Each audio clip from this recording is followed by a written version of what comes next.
நம் உட்கொள்ளும் மருந்துகள் நம் நோய்களை தீர்க்கக்கூடியதாக இருக்க வேண்டுமே தவிர நமக்கு நோய் உபாதைகளை ஏற்படுத்தக்கூடியதாக இருத்தல் கூடாது. எனவே நம் உட்கொள்ளும் மூலிகைகள் மூலம் நம் நோய்களை நாம் நிரந்தரமாக தீர்த்து விடலாம் என்கிறார் டாக்டர் கௌதமன் அவர்கள். நம் விடியலை வா நிகழ்ச்சியின் அடுத்த பகுதியாக வரவிருப்பது பல்லாண்டு வாழ்ந்திட. அன்பான கலைஞர் தொலைக்காட்சி நேயர்களுக்கு என்னுடைய இனிமையான காலை வணக்கங்கள். இன்றைக்கி நம்ம பார்க்கக்கூடிய தாவரத்துடைய பெயர் காட்டு முள்ளங்கி அப்படின்னு சொல்லக்கூடிய ஒரு செடி வகை தாவரம். பொதுவாக முள்ளங்கியை பற்றி நம்ம எல்லாருக்குமே தெரியும். வெண்மை நிறமாகவோ சிவப்பு நிறமாகவோ இருக்கும்.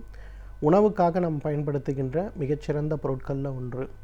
காட்டு முள்ளங்கி கிட்டத்தட்ட இதே வகையை சேர்ந்த தாவரம் தான். ஆனால் வழக்கமாக முள்ளங்கியை விட கிட்டத்தட்ட 3 மடங்கு பெரியதாக வளர்ந்திருக்கிறத பார்க்க முடியும். காட்டு முள்ளங்கியுடைய மிகப்பெரிய மருத்துவ குணமே மலச்சிக்கல் சம்பந்தப்பட்ட பிரச்சனைகளுக்கும் மூலம் சம்பந்தப்பட்ட பிரச்சனைகளுக்கும் மிகப்பெரிய மருந்து அப்படின்னு சொல்லணும். இன்றைக்கு 190 பேர் வரை கஷ்டப்படுகின்ற மிகப்பெரிய பிரச்சனை என்ன அப்படின்னு பார்த்தீங்கன்னா, ஒன்று மலச்சிக்கல் சம்பந்தப்பட்ட கோளாறுகள், இரண்டாவது பார்த்தீங்கன்னா மூலம் சம்பந்தப்பட்ட பிரச்சனை. எப்போ பார்த்தாலும் மூல நோய் இருக்கிறது அப்படின்னு சொல்கிறதுக்கு வெட்கப்பட்டு கொண்டு நிறைய ஆண்கள் பெண்கள் இவங்கெல்லாம் மிக அதிகமாக வெட்கப்பட்டு கொண்டு இருக்கக்கூடிய ஒரு முக்கியமான பிரச்சனை மூல பிரச்சனை. ஆரம்ப நிலைமையிலேயே சரியான உணவு முறைகளையோ அல்லது சரியான மருத்துவ முறையோ நம்ம பின்பற்றணும்னா அறுவை சிகிச்சை வரையிலும் சென்று கஷ்டப்பட வேண்டிய அவசியமில்லாமல் குணப்படுத்த விடக்கூடிய ஒரு பிரச்சனை இந்த மூலம். இந்த மூல பிரச்சனைக்கு காட்டு முள்ளங்கி ஒரு மிகச்சிறந்த மருந்துன்னு சொல்லலாம். நிறைய பேருக்கு மூலம் நம்மளுக்கு இருக்கான்னு கூட தெரியாது. ஏதோ ஒரு அசைவ உணவு சாப்பிட்றோம், மலம் போல் அன்றைக்கி கஷ்டப்பட்டு மலம் போகும்போது இரத்தப்போக்கு ஏற்படுவது, ரொம்ப தூரம் பிரயாணம் போயிட்டு வரோம் உடனே இரத்தப்போக்கு ஏற்படுவது, சில நேரங்களில் மலம் கழிக்கும்போது கடுமையான வலியுடன் மலம் கழித்து கொள்வது, அல்லது மலம் கழிக்கும்போது கழிப்பதற்கு பின்பு ஒரு 10 மில்லி 5 மில்லி அளவுக்கு உதிரம் மட்டும் உடலை விட்டு வெளியே போவது, இதெல்லாம் நமக்கு மூலநோய் இருக்குது அப்படின்னு சொல்லக்கூடிய அறிகுறிகள். மூலநோய் இருக்குது அப்படின்னும் போது இன்றைக்கு நிறைய பேர் என்ன பண்ணுறாங்கன்னா அறுவை சிகிச்சை செய்து கொள்கிறத நம்ம பார்க்குறோம். மூல நோய்க்கு அறுவை சிகிச்சை செய்து கொண்டவரில் 130 பேருக்காவது சோரியாசிஸ்ங்கிற தோல் நோய் வரதை நம்ம பார்க்க முடியும். அப்போ இந்த பிரச்சனைகளை எவ்வாறு சுலபமாக குணப்படுத்த முடியும் அப்படின்னு பார்த்திங்கன்னா, அந்த இடத்துல தான் அந்த காட்டு முள்ளங்கி வரதை நம்ம பார்க்குறோம். காட்டு முள்ளங்கிங்கிறது அதிகமாக நம்ம தமிழகத்தில் பிரபலமாக இருக்கக்கூடிய ஒரு தாவரம் அல்ல. ஆனாலும் இன்றைக்கு நம்ம பார்த்தோம்னா வட இந்தியான்னு பார்த்தோம்னா கிட்டத்தட்ட ஆந்திர பிரதேஷ்லேருந்து மகாராஷ்டிரா இந்த எல்லா இடங்கள்லையும் பார்த்திங்கன்னா காட்டு முள்ளங்கிங்கிறது ரொம்ப ரொம்ப பிரசித்தம். அதுவும் பஞ்சாப், ஹரியானா இங்கெல்லாம் பார்த்திங்கன்னா நம்ம முள்ளங்கி மாதிரி அதிகமாக முள்ளங்கி இருக்காது. அங்கெல்லாம் காட்டு முள்ளங்கி தான் ரொம்ப பெரிய லெவலில் பிரசித்தமாக இருக்கிறத நம்ம பார்ப்போம்.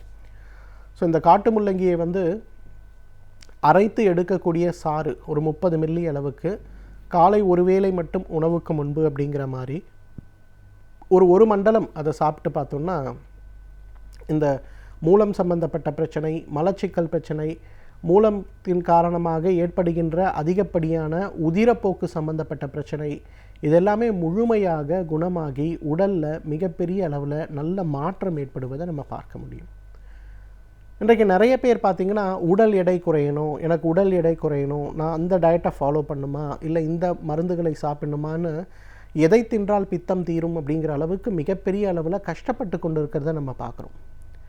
நிறைய பெண்கள் குறிப்பாக, இன்றைக்கு நிறைய ஆண்கள் கூட அந்த மாதிரி உடல் எடையை குறைக்க வேண்டும் அப்படின்னு பிரயத்தனம் பண்ணுறவங்க எல்லாருமே ஒரு விஷயத்தை நல்லா ஞாபகம் வச்சுக்கணும். உடலுக்கு பாதிப்பில்லாமல் உடல் குறைப்பு எவ்வாறு அப்படிங்கிற முறையை முழுசாக பின்பற்றணும். அந்த வகையில் உடல் குறைப்பை ஏற்படுத்துவதற்கு முறையான அளவில் செய்ய வேண்டிய முக்கியமான ஒரு மருந்து எதுன்னு கேட்டிங்கன்னா, இந்த காட்டு முள்ளங்கியிலிருந்து எடுக்கக்கூடிய இந்த ஒரு சூரணம் தான்.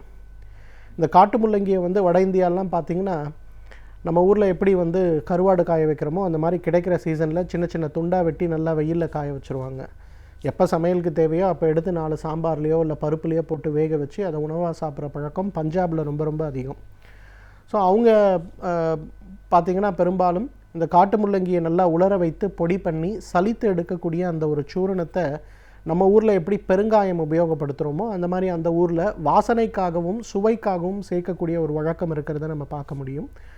அந்த வகையில் பார்த்திங்கன்னா அவங்கெல்லாம் அந்த ஊரில் இருக்கக்கூடிய நாட்டு மருத்துவ முறைகளில் உடல் எடையை குறைப்பதற்கே என்ன பண்ணுறாங்கன்னா, அந்த காட்டு முள்ளங்கியுடைய சூரணத்தை ஒரு தேக்கரண்டி எடுத்து வெந்நீரில் கலந்து காலை ஒரு முறை உணவுக்கு முன்பு, இரவு ஒரு முறை உணவுக்கு முன்பு அப்படின்னு கொடுக்கறத நம்ம பார்க்க முடியும். குறிப்பாக யாரெல்லாம் எனக்கு தொப்பை பெருசாக இருக்குது, என்னுடைய தொடைப்பகுதி பெரிதாக இருக்கிறது, என்னோட பிட்டப்பகுதி ரொம்ப அப்நார்மலாக இருக்குதுன்னு சொல்லக்கூடிய ஆண் பெண் யாராக இருந்தாலும் ஒரு தேக்கரண்டி சூரணம் ஒரு டம்ளர் வெந்நீரில் கலந்து சாப்பிடக்கூடிய ஒரு வழக்கத்தை வைத்து கொண்டாலே மிகப்பெரிய அளவில் அவங்க உடலில் நல்ல எடை குறைப்பு சம்மந்தப்பட்ட விஷயங்கள், உடலுடைய ஹெவினஸ், நிறைய பேருக்கு பார்த்திங்கன்னா சாப்பிட்ட உடனே வயிறு அப்படியே வீங்கிருச்சு. நிறைய இந்த மார்க்கெட்டிங்கில் ஒர்க் பண்ணுற மக்கள் என்னை வந்து பார்க்கும்போது சொல்லுவாங்க, சார் காலையிலலாம் எனக்கு நல்லா இருக்குது, லஞ்ச் நான் சாப்பிட்றேன், சாப்பிட்டு முடித்த உடனே என்னோடய பேண்ட்டை லூஸ் பண்ணால் தான் சார் எனக்கு வயிறு சரியாகுது. சிலர் சொல்லுவாங்க மதிய உணவுக்கு பிறகு பேண்ட்டை லூஸ் பண்ண வேண்டியிருக்கு, இரவு ஒரு ஸ்நாக்ஸ் சாப்பிட்டோம்னா நிச்சயமாக பெரிய லெவலில் லூஸ் பண்ண வேண்டியிருக்கு, ஏதோ ஒரு 5 கிலோ இருக்கக்கூடிய ஒரு பாறாங்கல்லை தூக்கி என் வயிறு மேலே வச்சு நடக்கிற மாதிரி எனக்கு இருக்குது சார் அப்படின்னு சொல்கிற ஆண்கள் நிறைய பேர் இருக்காங்க. அந்த மாதிரி இருக்கவர்கள் கூட காட்டு முள்ளங்கியிலிருந்து எடுக்கக்கூடிய இந்த ஒரு சூரணத்தை ஒரே ஒரு தேக்கரண்டி காலை ஒரு முறை இரவு ஒரு முறை உணவுக்கு முன்பு அப்படின்னு எடுத்துக்கொள்ளும்போது உடலில் மிகப்பெரிய அளவில் எடை சம்பந்தப்பட்ட, குடல் சம்பந்தப்பட்ட, வாயு சம்பந்தப்பட்ட, மூலம் சம்பந்தப்பட்ட, மலச்சிக்கல் சம்பந்தப்பட்ட பிரச்சனைகளில் நல்ல ஒரு முன்னேற்றம் ஏற்படுறதை பார்க்கலாம். நிறைய பெண்கள் பார்த்திங்கன்னா இன்றைக்கு பிரசவத்துக்கு பிறகு என்னுடைய வயிறு இன்னும் பெரியதாகவே இருக்கிறது, என்னை பார்க்குறவங்கெல்லாம் இன்னும் குழந்தை பிறக்கலையான்னு கேட்குறாங்க, இல்லை திரும்பவும் கர்ப்பமாக இருக்கியான்னு கேட்குறாங்க, இது எனக்கு ரொம்ப கூச்சமாக இருக்குது, இதை குறைப்பதற்கு நான் என்ன பண்ணணும் அப்படின்னு சொல்லி ஒரு கேள்வி பெரும்பாலும் நிறைய ஊடகங்களில் என்னை எங்கே நிறைய பேர் சந்தித்தாலும் கேட்கக்கூடிய ஒரு கேள்வியாக இருக்கிறது. இந்த கேள்விக்கான மிகச்சிறப்பான ஒரு பதில் இந்த காட்டு முள்ளங்கி தான் அதற்கான ஒரு மிகப்பெரிய தீர்வு. காட்டு முள்ளங்கியை உணவாக எடுத்துக்க முயற்சி பண்ணுங்கள். பொதுவாக காட்டு முள்ளங்கி இப்போ நிறைய சூப்பர் மார்க்கெட்ஸில் கூட கிடைக்கிறத நான் பார்க்குறேன். அப்படி கிடைக்கலனா கூட காட்டு முள்ளங்கியுடைய சூரணம் அப்படிங்கிறது நிறைய நாட்டு மருந்து கடைகளில் கிடைக்கிறத நம்ம பார்க்க முடியும். அந்த சூரணத்தை வாங்கி ஒரு தேக்கரண்டி அளவு வெந்நீரில் கலந்து காலை ஒரு முறை உணவுக்கு முன்பு, மதியம் மற்றும் இரவு ஒரு முறை உணவுக்கு முன்பு அப்படிங்கிற மாதிரி எடுக்க ஆரம்பித்தோன்னா ஒரு 3 அல்லது 6 மாதத்திலேயே நம்மளுடைய வயிறுடைய இன்ச்சஸ் குறையிறத நம்ம பார்க்கலாம். நிறைய பேருக்கு நான் அதான் அட்வைஸ் பண்ணுவேன், எனக்கு எப்படி சார் குணமாகும்னு தெரியும், நான் என்ன பண்ணணும்பாங்க. இந்த மருந்துகளை சாப்பிடுவதற்கு முன்பு உங்களுடைய உடல் எடையை பரிசோதனை செய்யுங்க. உங்களுடைய தொடையுடைய அளவு, பிட்டத்துடைய அளவு, அதே போல் வயிறுடைய அளவு, மார்புடைய அளவு இதெல்லாம் நீங்கள் மெஷர் பண்ணி வச்சுக்கோங்க. 3 மாதம் அதுக்கப்புறம் எதுவுமே பார்க்காதீங்க, இந்த காட்டு முள்ளங்கியோடைய சூரணத்தை சாப்பிடுங்க.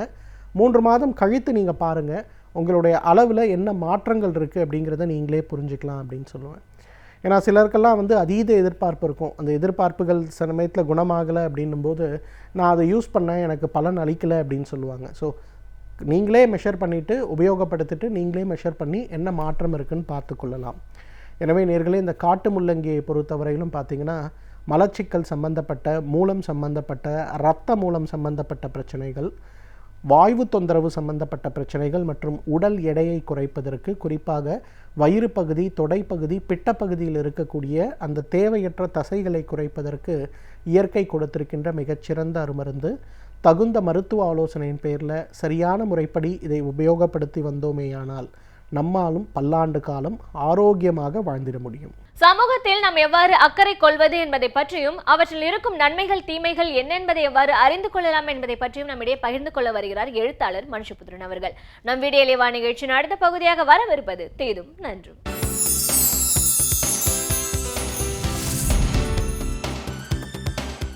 வணக்கம் நண்பர்களே, இன்னும் ஒரு இனிய காலை பொழுதில் தீதும் நன்றும் நிகழ்ச்சியில் உங்களை சந்திப்பதில் மிக்க மகிழ்ச்சி அடைகிறேன். ஒரு சமூகம் ஒவ்வொரு நிகழ்வுக்கும் எப்படி எதிர்வினையாற்றுகிறது என்பதை பொறுத்துத்தான் அந்த சமூகத்தினுடைய ஒரு உள்ளார்ந்த குணம் அல்லது அதனுடைய ஒரு இயல்புகளை நாம் புரிந்து கொள்ள முடியும். அப்படி பார்க்கிற போது சமீபத்தில் நாம் சந்தித்த பல நிகழ்வுகளில் பொது அபிப்பிராயங்கள் எப்படி உருவாக்கப்படுகின்றன, ஒவ்வொன்றின் மீது என்ன எதிர்வினைகள் வருகின்றன என்பதை நாம் பல விஷயங்களில் தொடர்ந்து பார்த்து வந்திருக்கிறோம். அது ஒருவருக்கு மரண தண்டனை விதிப்பதாக இருந்தாலும் சரி, அல்லது வேறு சில சமூக பிரச்சனையாக இருந்தாலும் சரி, பொது அபிப்பிராயங்கள் இருக்கக்கூடிய விசித்திரங்கள் என்பது நம்மை மிகவும் ஆச்சரியமடைய வைக்கின்றன.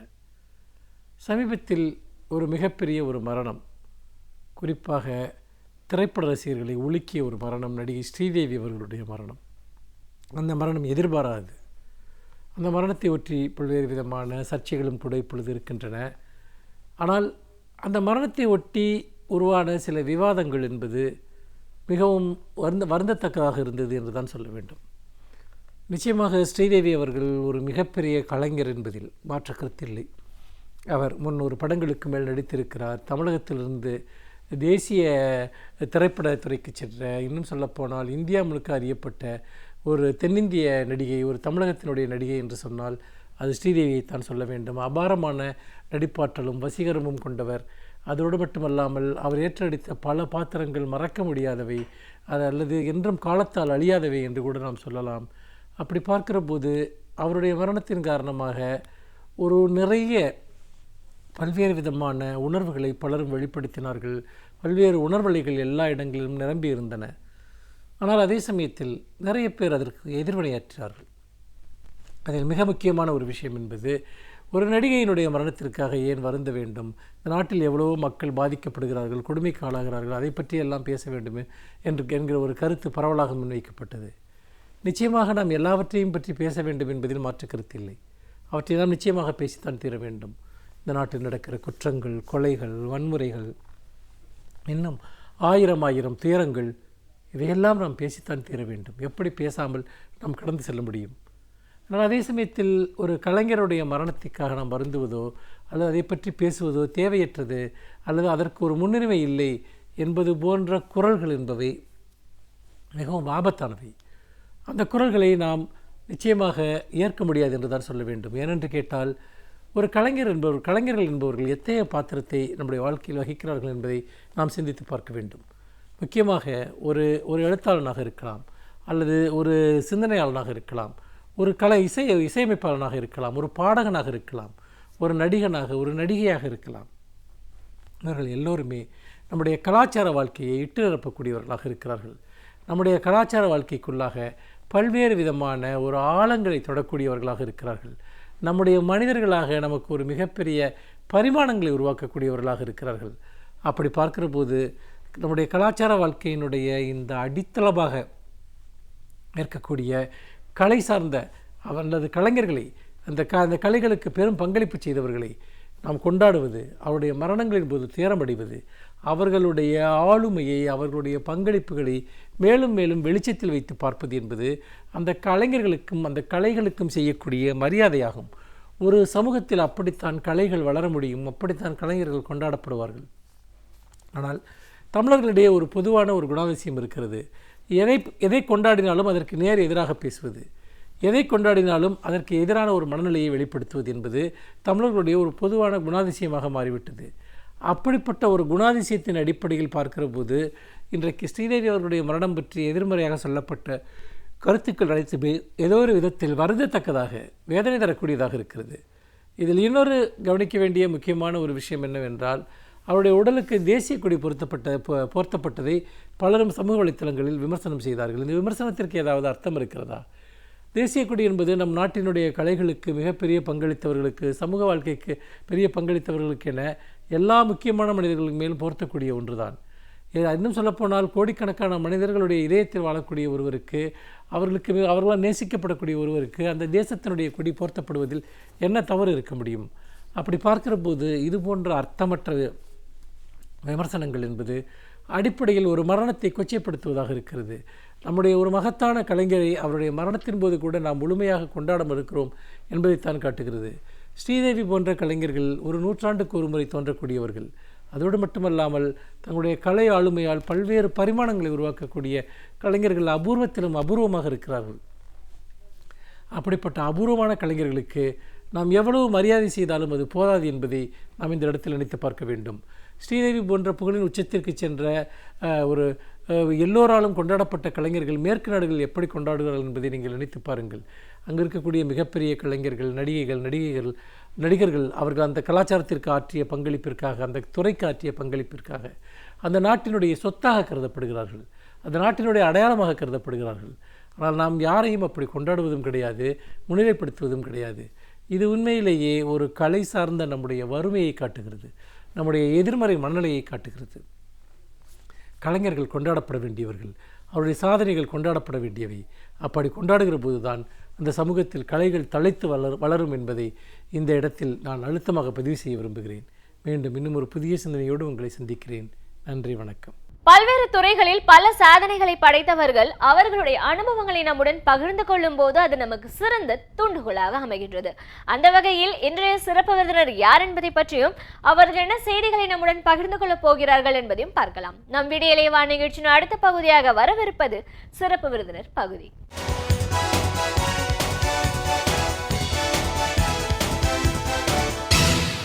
வணக்கம் நேயர்களே, விடியலை வா நிகழ்ச்சியின் சிறப்பு விருந்தினருக்கான நேரம் இது. இன்றைய சிறப்பு விருந்தினர் அந்தமான் வாழ் தமிழ் அறிஞர் திரு SP காளைராஜன். ஒரு தமிழ் அறிஞரா அந்தமான் அப்படின்ற அந்த ஒரு தீவு எப்படி இருக்கு, அங்க எப்படிப்பட்ட மக்கள் இருக்காங்க, ஒவ்வொரு மொழிகளையும் கையாளுற விதம் எப்படி இருக்கு, அதை பத்தின இவருடைய ஆய்வுகள் இப்படின்னு பல விஷயங்களை நாம இவர்கிட்ட கேட்டு தெரிஞ்சுக்கலாம். வணக்கம் சார். வணக்கம். ஒரு அந்தமான் வாழ் தமிழ் அறிஞரா முதல்ல எங்கள் நிகழ்ச்சிக்கு உங்களை நாங்கள் வரவேற்கிறோம் சார். நீங்கள் வந்து நிறைய படைப்புகளை இப்போ உருவாக்கியிருக்கீங்க. ஒரு விஷயத்துக்கும் அதற்கான ஒரு தனித்துவம் இருக்குது. தமிழ் அதை கையாளும் விதம், அறிவியல் பூர்வமான ஒரு பார்வை, இந்த சொற்களை நம்ம வந்து எப்படி புரிஞ்சுக்கிறோம், மற்ற மொழிகளோடு ஒப்பிட்டு பார்க்கும்போது தமிழ் எப்படி எல்லா மொழிகள்லையும் கலந்துருக்கு இப்படின்னு நிறைய விஷயங்களை பற்றி நீங்கள் படைப்புகள் எழுதியிருக்கீங்க.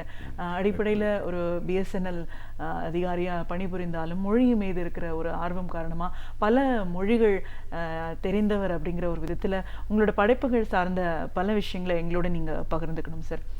முதல்ல அந்தமான் அப்படிங்கிற அந்த ஒரு தீவை பற்றி சொல்லுங்க. அங்கே இருக்கிற மக்கள் அவங்களுடைய வாழ்க்கை முறை இப்படி இருக்கு, எந்த மொழிகள் பேசக்கூடியவர்கள் அங்கே அதிகம் இருக்காங்க, அதுலேருந்து நம்ம பேச ஆரம்பிக்கலாம். அந்தமான் அப்படிங்கிற போது அந்தமானுடைய பற்றி நான் பேசணும் அப்படின்னா, அங்கே அந்த ஒரு அழகான ஒரு தீவு அது.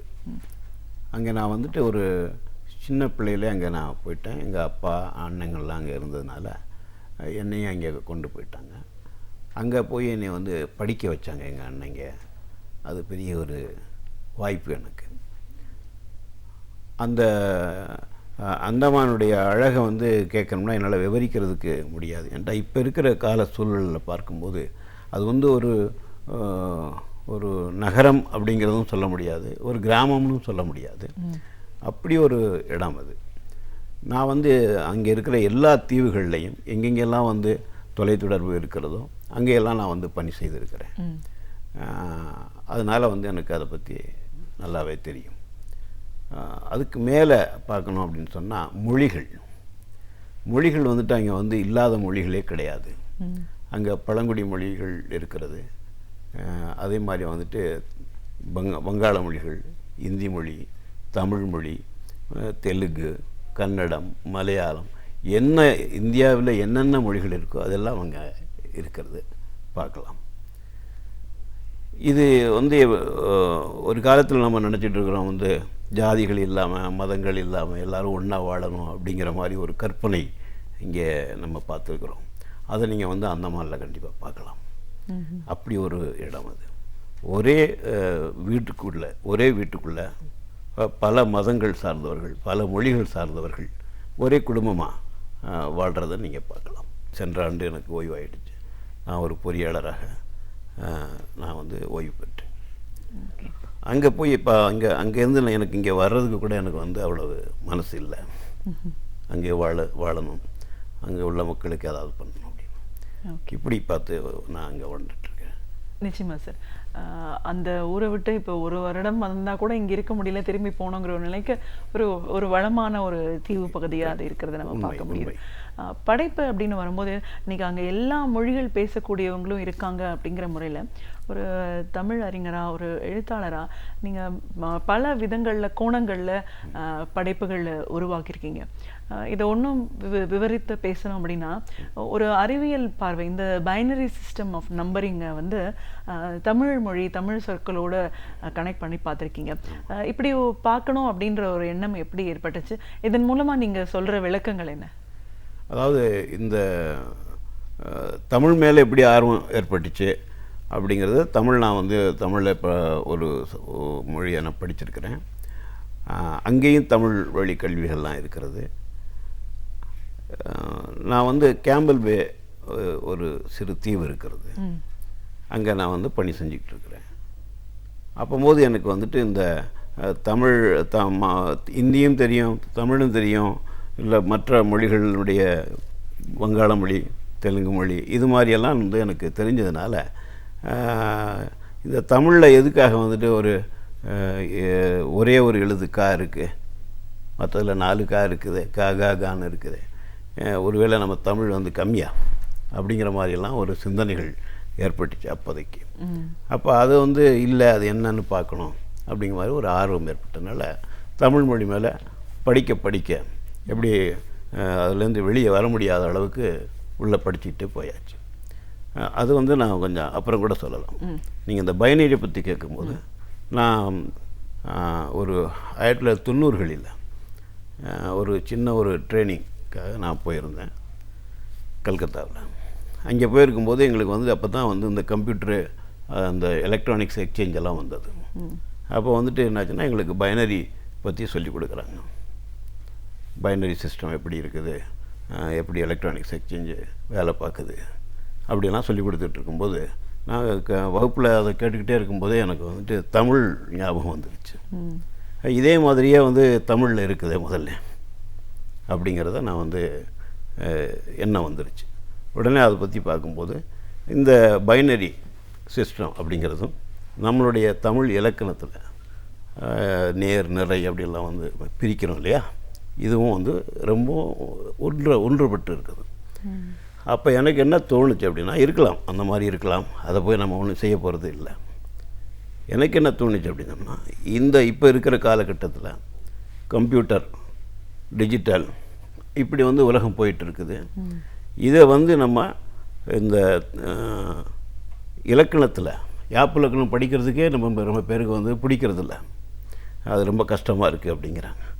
அப்போ நமக்கு தெரிஞ்சதை வச்சு இதையும் அதோட சேர்த்து வச்சு ஒரு இப்படி வந்தால் எளிமையாக இருக்குமே, ஒரு 5ஆம் கிளாஸ் படிக்கிற பிள்ளைக்கு கூட இது புரியும் அப்படிங்கிற ஒரு கருத்தை வச்சு நான் அந்த இலக்கணம், தமிழ் இலக்கணம், பைனரி ரெண்டையும் கம்பைன் பண்ணி ஒரு ஆராய்ச்சி மாதிரி பண்ணி வச்சுருக்கேன்.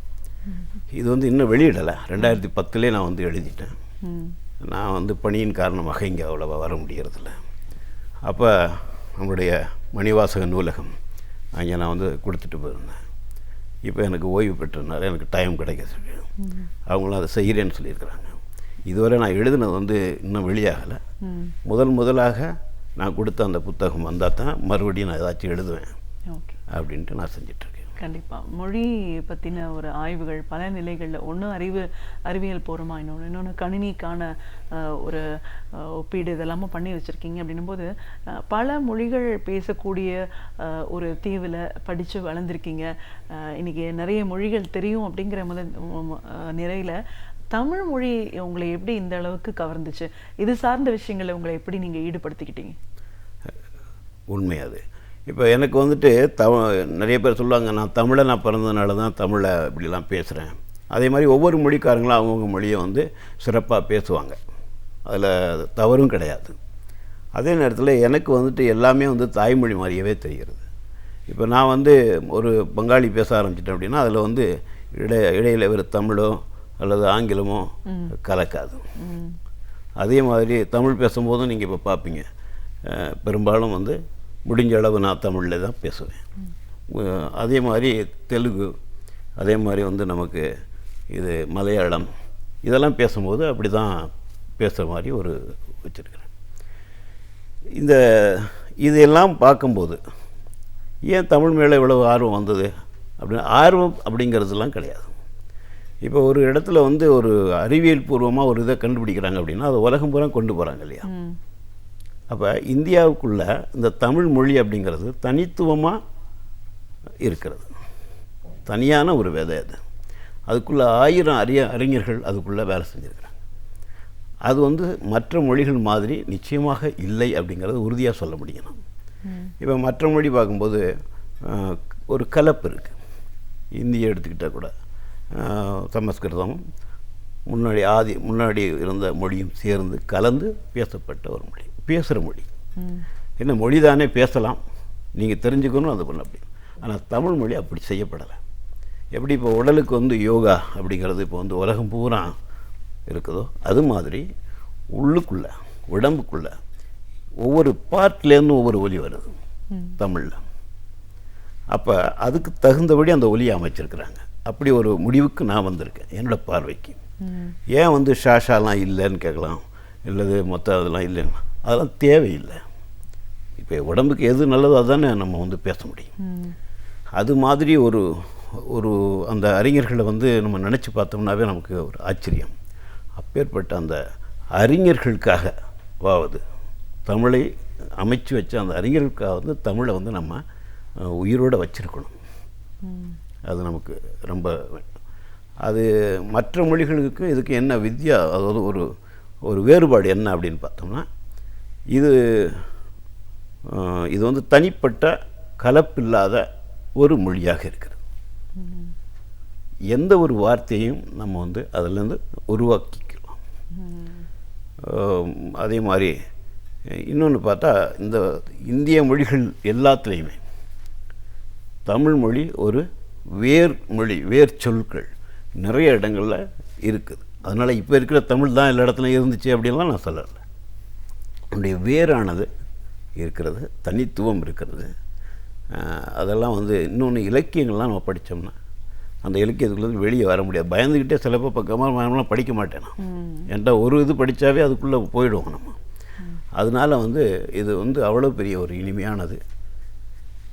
அதனால தான் எனக்கு வந்து தமிழ் மொழி இந்த இதை வந்து நம்ம எப்படியாவது நம்மளால் முடிஞ்ச அளவு நமக்கு என்ன தெரிஞ்சிச்சோ அதை நம்ம வந்து நிச்சயமாக கொண்டு வரணும். கண்டிப்பாக பல மொழி தெரியும் அப்படிங்கிறதுனால ஒரு இது எல்லா மொழிக்குமான ஒரு தாய்மொழியா, ஒரு பேரண்ட் லாங்குவேஜா தமிழ் இருந்திருக்குமோ அப்படிங்கிறது உங்களுடைய பார்வையில ஒரு புரிதலும் கூட. அதற்கான நிறைய சான்றுகள் நம்மளுக்கு அன்னைக்கே பல அறிஞர்கள் எழுதி வச்சுட்டும் போயிருக்காங்க. இப்போ இதுல இருக்கிற சொற்களை வந்து நீங்க பிரிச்சு பார்க்குற விதம் பத்தியே ஒரு படைப்பு உருவாக்கிருக்கீங்க. நம்ம எப்படி அதை பிரிக்கணும், கோ கா கீன்னு வரும்போது அந்த 2 எழுத்துக்கள் இணைப்பு, இந்த உயிர்மை அப்படின்னு வரும்போது நம்ம இவ்வளோ எழுத்துக்களை சுருக்கி ஒரு சின்ன லெவல்ல கொண்டு போயிட்டா அதற்கான ஒரு சிஸ்டம் லாங்குவேஜா நம்ம கணினியில கொண்டு வர வாய்ப்பு இருக்குன்னு ஒரு படைப்பு உருவாக்கியிருக்கீங்க. அதை எதை மையமா வச்சு அந்த படைப்பு உருவானது? அது வந்து இதுதான் நான் அப்போ தான் இதை சொல்ல வந்தேன் இல்லையா, கேம்பல் பே அப்படியில் இருக்கும்போது வந்துட்டு இந்த காக 4 எழுத்து அப்படிலாம் வந்தது இல்லையா. அப்போது எனக்கு வந்து ஒரு தாக்கம் இருந்துச்சு. ஏன் இது இல்லை நமக்கிட்ட இல்லையா, என்ன காரணம் அப்படின்னா தாக்கம்லாம் இருந்தது. பின்னால் ஒரு 90 95 அந்த மாதிரி எனக்கு ஒரு 30 35 வயசு அப்படி ஆகும்போது தான் அந்த பெரியாரனுடைய எழுத்துக்கள் வந்து என்ன செஞ்சுருக்கிறார் அப்படிங்கிற அந்த அனுபவம் எனக்கு கிடைச்சது, வாய்ப்பு கிடைச்சது எனக்கு. அப்போ கொஞ்சம் ஆழமாக எதுவுமே படித்தேன்னா கொஞ்சம் ஆழமாக படிச்சிடுவேன். அப்போது பார்த்தா இந்த தமிழ் மாத்திரம் அதை சுப்பிரமணிய பாரதியார் எழுதும்போது கூட எங்கள் அப்பாவெல்லாம் எழுதியிருக்கிறாங்க, எழுதும்போது கூட அப்படியே சேர்த்து எழுதுவாங்க தமிழை. இக்கு அப்படியெல்லாம் சேர்த்து இப்போவும் நான் வச்சுருக்கேன். எங்கள் தந்தையார் எழுதுனது, ஓலைச்சுவடியில் எழுதுனதெல்லாம் வச்சுருக்கிறேன் நான். அந்த மாதிரி இருந்துருந்துச்சுன்னா இன்றைக்கு உள்ள தமிழ் இவ்வளவு எளிமையாக ஆக்கப்பட்டிருக்காது. அப்போ எனக்கு வந்து ஒரு இதை வந்து மற்ற மொழிகளோடு நான் ஒப்பிடும்போது தமிழ் மொழி இப்படி தான் இருந்திருக்குமா, இப்படி தான் வந்து சுற்றி எழுதியிருப்பாங்களா அப்படிங்கிற மாதிரி ஒரு இது வந்தது. அதுக்காக நான் வந்து ஒரு ஆய்வு அந்த எழுத்துக்களுக்குள்ளே நான் போய் ஆய்வு பண்ணேன். அப்படி நான் பண்ணும்போது இப்போ உங்களுக்கு சொல்லலாம், கானா காவனா கேனா கேனா அப்படின்னு வருது. இப்போ காவனான்னு எழுதும்போது ஒரு துணை எழுத்து தனியாக இருக்குது. இப்போ இது வச்சுருந்துருக்குறாங்க. ஆனால் நமக்கு இப்போ இருக்கிறது 4 தான் இருக்குது தனித்தனியாக, மற்றதெல்லாம் சேர்த்து எழுதியிருக்கிறாங்க. சரி, இது நிறைய பேர் ஆய்வு பண்ணியிருக்கலாம் இருக்கிறாங்க. எனக்கும் அந்த இது வந்திருக்கலாம். மற்றவங்களும் வேறு மாதிரி எழுதுன மாதிரி இருக்குது. அதாவது இப்போ நம்ம தமிழை வந்துட்டு குறைக்கிறதுக்காக இப்போ ஜூ வடமொழிக்காக வேண்டி மேலே அப்படி ஒரு ஊ போடுறோம், நம்மளாக ஏற்றுக்கிட்டோம். அது ஜூ அப்படி எழுதுகிறோம். அது மாதிரி பலர் செஞ்சுருக்காக தான் நான் வந்து கேள்விப்பட்டிருக்கேன். இப்போ நான் எழுதியிருக்கிறதுல என்ன தோணுன்னா, தமிழை நீங்கள் மாற்றவே வேண்டாம், வேறு ஒரு குறி நமக்கு தேவையே இல்லை. குறியை வேறு போட்டால் தானே அது வேறு மாதிரி தெரியும். இதை நான் அப்படி செய்யலை. இப்போ லா லா, லீ லீ, லூ லூ இப்படிலாம் வருது. இப்போ இதே இதில் வந்து நம்ம இந்த லா எழுதும்போது அதுக்குள்ளே குறி என்ன இருக்குது? லா லா, லீ லீ, லூ லூ இப்படி போடுறோம் இல்லையா? அப்போ இது பூராத்தையும் நான் எழுதி பார்த்தேன். எழுதி பார்த்தா லூ லூ லூ லூக்கு ஒரு பொதுவான குறி என்னவா இருந்திருக்கு அப்படின்னு பார்த்தேன். அப்போ அந்த குறி எங்கெங்கே தவறி இருக்கு இதையெல்லாம் வந்து நான் வச்சுட்டு வேறு ஒரு எளிமையாக அதை வந்து கொஞ்சம் தனியாக பிரித்து போட்டாவே போதும். கீழே எழுதுறத நம்ம சேர்த்து எழுதாமல் மேலே அப்படின்னு போட்டால் போதுமானது. அப்போ அந்த உருவம், தமிழுடைய உருவமும் மாறாது. நமக்கு என்ன கிடைக்குதுன்னா 247 எழுத்து தமிழில் இருக்குது அப்படின்னு சொல்லிக்கிட்டு இருக்கிறோம் பார்த்தீங்களா? அது 247 எழுத்தும் இருக்கும். ஆனால் கணினி அல்லது வேறு இதில் நம்ம பயன்பாட்டுக்கு வரும்போது பிள்ளைங்களுக்கு சொல்லிக் கொடுக்கும்போது வெறும் 39 எழுத்து வரி எழுத்து இருந்தால் ஒரு எழுத்து குறையாமல் தமிழில் வந்து நம்ம எழுத முடியும். அப்போ 39 எங்கேருந்து வந்துச்சு அப்படின்னா வடமொழியிலேருந்து ஒரு 5 எழுத்துக்கள் நம்ம கொண்டு வந்திருக்கிறாங்க. அது சிலப்போ வந்து தேவைதான் இப்போ உள்ளதுக்கு. என்றால் நம்மளுடைய பல சொற்கள் வெளியே இருந்தால் நம்ம கொண்டுக்கிறோம். இப்போ அதனால வந்து அது தேவை. அப்போ ஜா ஜா ஜி ஜி ஜூ ஜூன்னு எழுதுகிறோம். அதுலேயுமே அந்த ஜூ ஜூங்கிறதுலாம் இல்லாமல் நான் சொல்கிற அந்த இதையே போட்டோம்னா முடிஞ்சு. அப்போ 5 எழுத்து ஸ்ரீ அப்படிங்கிறது தனி எழுத்து. இந்த 5 எழுத்து வடமொழி எழுத்தோடையும் நம்மளுடைய 34 எழுத்துக்கள் வரி, அதாவது 34 எழுத்துக்கள்னா எழுத்துக்களாக இல்லை, அதனுடைய அந்த ஒரு உருவம் மட்டும் இருந்தால் போதும். நம்ம வந்து எல்லா எழுத்துக்களையும் எழுதிடலாம். இதை பெரியார் கூட சொல்லியிருக்கிறதா கேள்விப்பட்டேன். அந்த காலத்தில் சொல்லியிருக்கிறாங்களா? இது வந்து நான் என்ன அதுக்கு எனக்கு வித்தியாசம் என்ன அப்படின்னா ஒரு வேறுபாடு என்னன்னு பார்த்தோம்னா நம்ம வந்து வேறு மாதிரி போயிடக்கூடாது. இப்போ கூன் கூட கூ மாதிரியே இருக்கணும், தமிழ் மாதிரியே இருக்கணும். அந்த மாதிரி ஒன்று செஞ்சு வச்சு அது வந்து அந்த குறிகளை நம்ம வந்து பண்ணோம்னா மிகவும் அழகானது, நல்லது, கணினிக்கும் நல்லது. இன்னொன்று என்ன எனக்கு தாக்கம்னா தமிழ்காரங்க மாத்திரம், தமிழில் உள்ளவங்க மாத்திரமே தமிழை படிச்சுக்கிட்டு இருக்கணும் அப்படிங்கிற அவசியம் கிடையாது. மற்ற மொழியில் உள்ளவங்க தமிழை கற்றுக்கணும். இப்போ கூட நான் தமிழர் சங்கத்திலையும் நான் வந்து ஒரு தமிழ் இலக்கிய மன்றத்தினுடைய உறுப்பினராக இருக்கிறேன். இப்போ கூட நான் வந்து அதை சொன்னேன், மற்ற மொழிகள் உள்ளவங்களும் வந்து கற்றுக்கிட்டோம். ஒரு இது போட்டு நானே அதுக்கு சொல்லிக் கொடுக்குறேன். இப்போ எனக்கு ஓய்வு தான், சொல்லிக் கொடுக்குறேன். இன்னொன்று நம்ம பிள்ளைங்களும் மற்ற மொழிகளை கற்றுக்கிற மாதிரி அது ஒரு ஆய்வு தனியாக பண்ணிகிட்ருக்குறேன். இப்போ நீங்கள் வந்து போனீங்கன்னா தமிழ் தெரியணும், ஹிந்தி தெரியணும். இது தெரிஞ்சால் இந்தியாவில் இருக்கிற எல்லா மொழிகளையும் நீங்கள் படிக்க முடியும். என்னுடைய ஆய்வுப்படி நீங்கள் அதை வந்து பார்த்தீங்கன்னா வாசிக்கலாம். இப்போ குழந்தைங்கள்லாம் இப்போ தமிழ் படிக்கிறதுக்கு ஆர்வமாக இருக்காங்க. வங்காள மொழியாக இருந்தாலும் சரி, வணிக மொழியாக மாறிக்கிட்டு வருது. அதுக்கு தகுந்தபடி நம்ம வந்து போயிடணும். அதையும் நான் செய்கிறதுக்கு இருக்கிறேன். ஒரு புக்கில் இருந்ததுன்னா அதை பார்த்தீங்கன்னா ஒரு வாரம் நீங்கள் படித்தா போதும். நீங்கள் வந்து மலையாளத்தை வாசிக்கலாம், தெலுங்கு வாசிக்கலாம். அப்படி ஒன்று செஞ்சிட்ருக்கேன். இதெல்லாம் வந்து நிறைவேறி ஒரு புத்தகமாக வெளிவரணும் அப்படிங்கிற ஆசையில் தான் நான் வந்திருக்கேன்.